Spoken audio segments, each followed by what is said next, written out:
Hi, I'm Dafina Smith. I am the founder and CEO of Covet Mane, and this is our Covet session that I'm actually jumping on a Sunday. I did this originally, and I felt like there was a lot of information thrown in, so we thought we would just like break this up and go live on YouTube and just join us if you're a hairstylist. I would love to hear from you as I talk about this, but we just found that there was a lot, and I wanted to really hone in on the first thing of the biggest mistakes that I've seen hair extension artists or just people in the beauty industry in general make over the course of their career financially that ends up kind of impacting how they how their financial relationship is with the business. So, I am, I'll tell you a little bit about me. I am the founder and CEO of Covet Mane,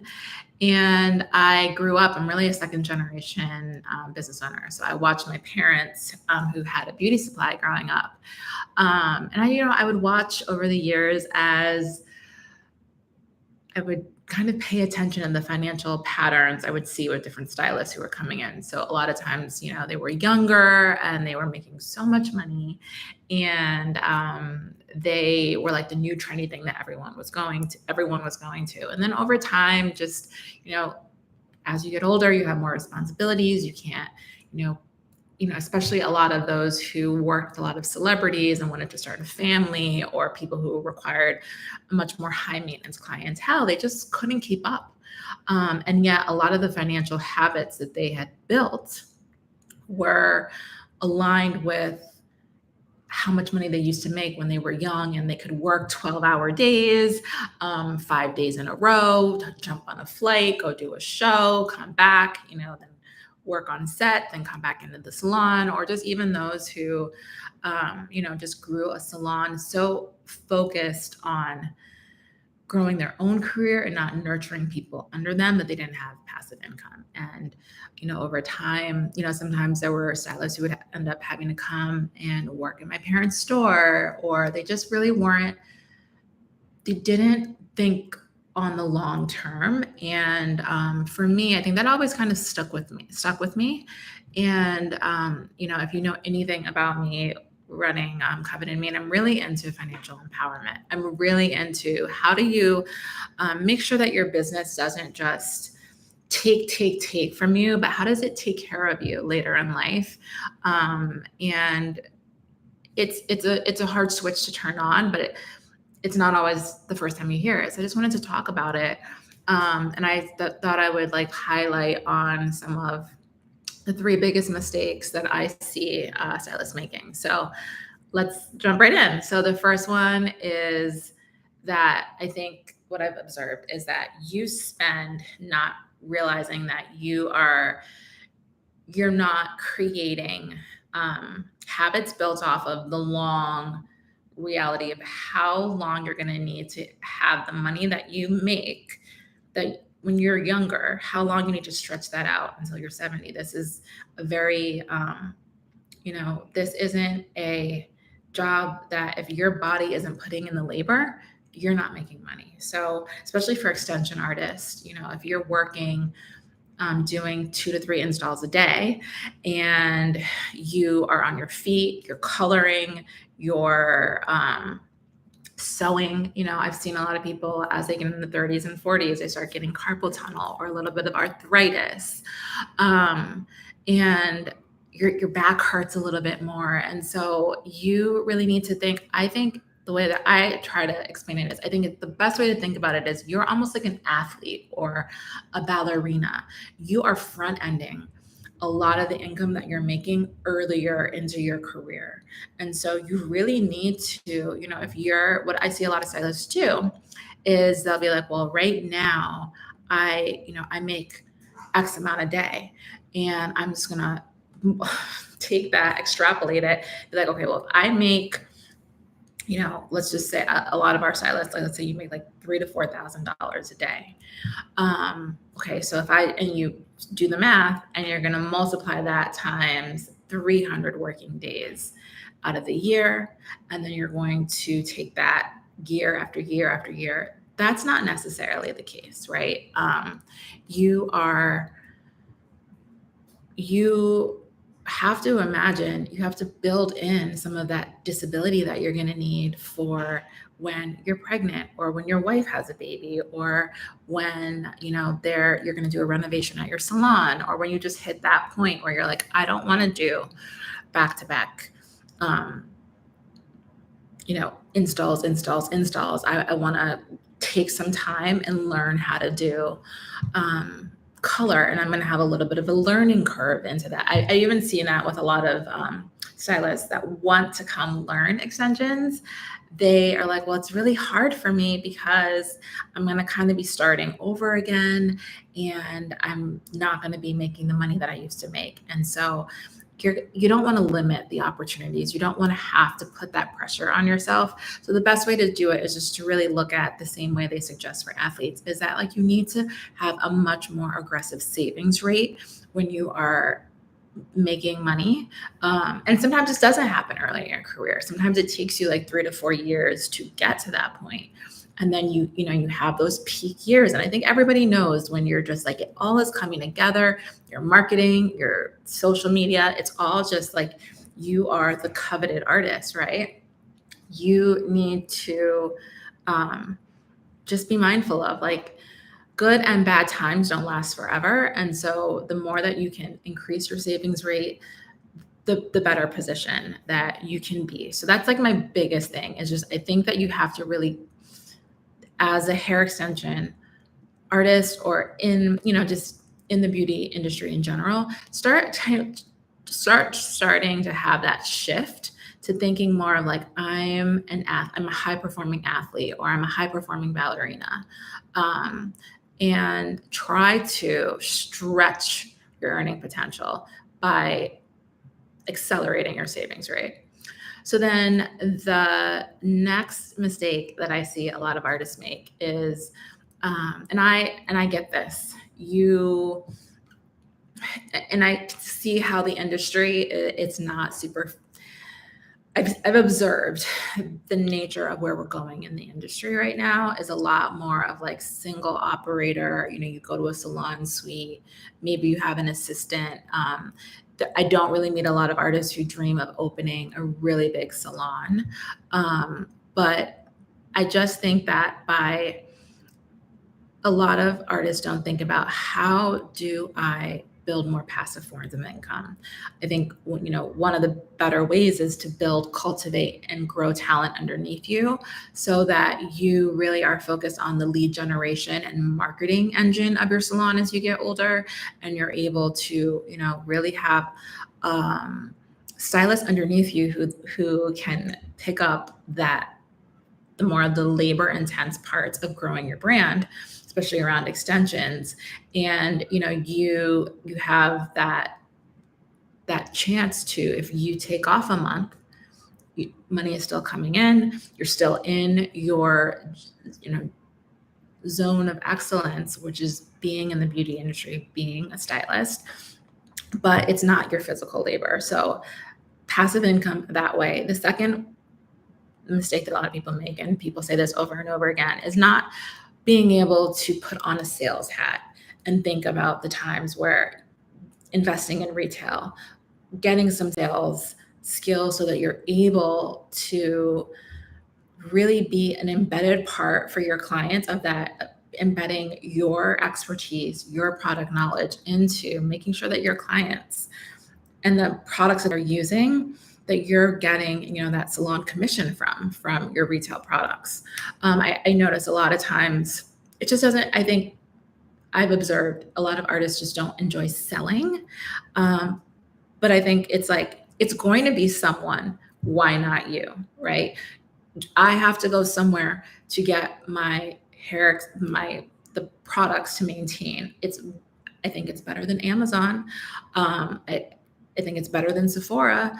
I think that you should build in the ability to have a little bit of that sales engine. Sales doesn't come naturally to anyone, but I do think that by building in the extra revenue that you can build And there's a lot of brands right now that do really great affiliate programs that allow you to, kind of take yourself out of that, but you get that lifetime benefit of that, an additional source of income.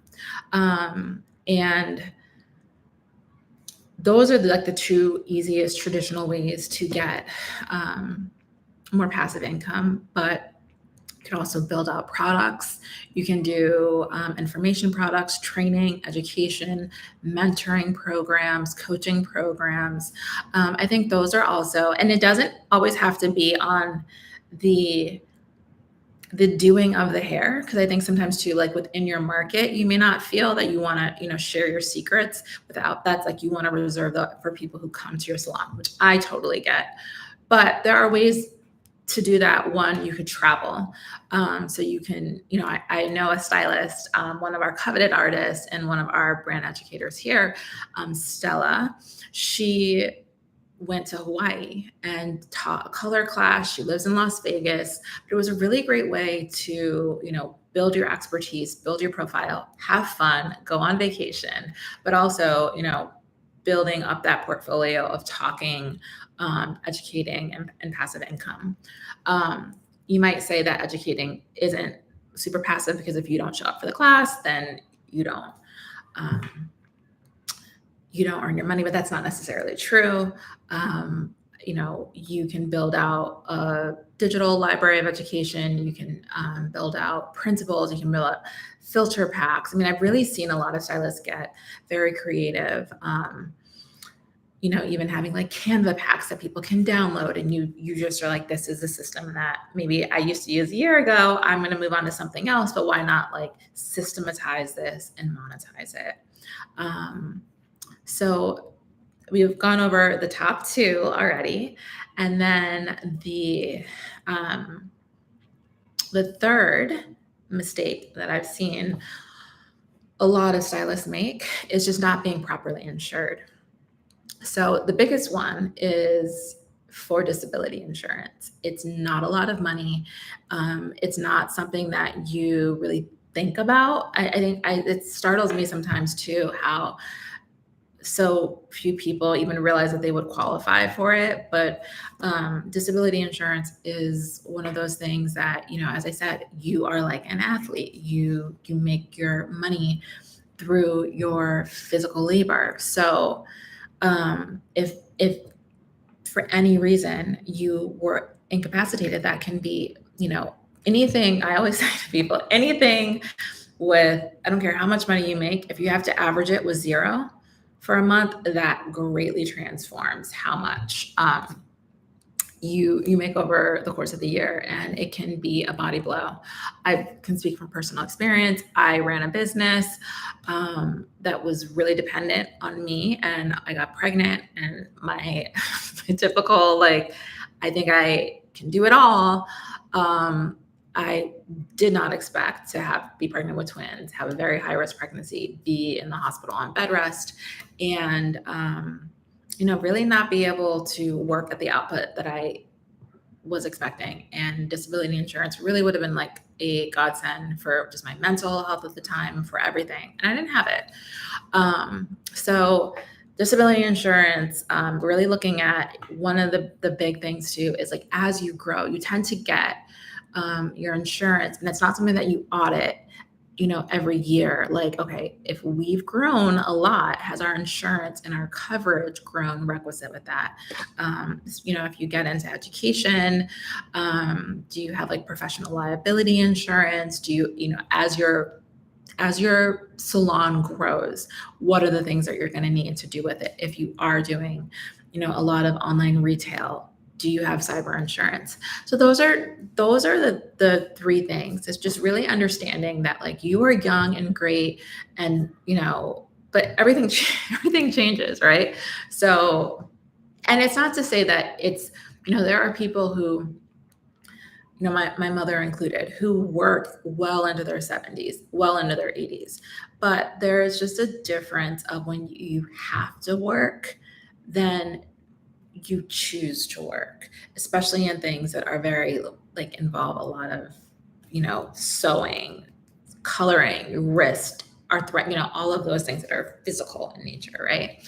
So it's fine to work. I'm not saying that you wouldn't be able to, but you just want to shift that ability to be like, if I wanted to, I could take off a month and not have to work. And so in order to do that, over the course of my professional working life, which might be 40, 50 years, how do I have a savings rate that, allows me to do that? And not just a savings rate.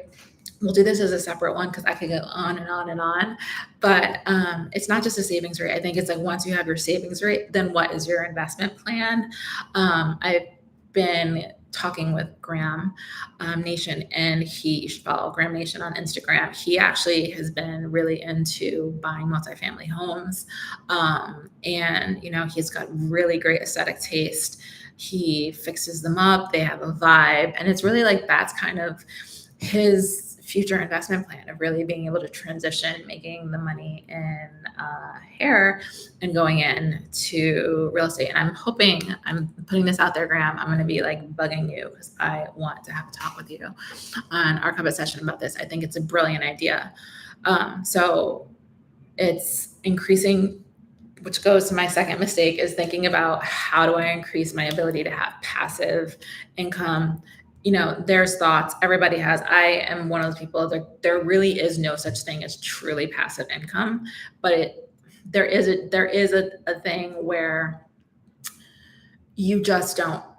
It's like you could not do anything for a month and money is still coming in. And I think, you're still gonna have to put work and effort into that, but making sure that you do that either through team building, through retail sales, through real estate investing, whatever it is, making sure that it vibes with you and that's going to take care of you in the future. And then also just protecting what you have, and making sure that you're auditing that the protection that you have is reflective of the true your financial picture as it evolves, grows, and changes. So that is the three biggest mistakes I see. I hope this is helpful. We'll be doing more of these, but I wanted to kind of put them into fun, bite-sized pieces of information. If you are not a part of Covet Mane and are curious at all about what our brand is about, we are best-in-class hair extensions for best-in-class artists. I believe there'll be a link in the bio. You can check out all of our other content. We are really passionate about financial empowerment and collaboration and just elevation of our industry in general. So if you like content like this, I would love it if you like this video, if you subscribe to our channel, follow us on Instagram as well. And if you think that you are a good fit for Covet Mane, make sure to apply at the link below to become a Covet Mane part of the Covet Collective. So bye. Thank you.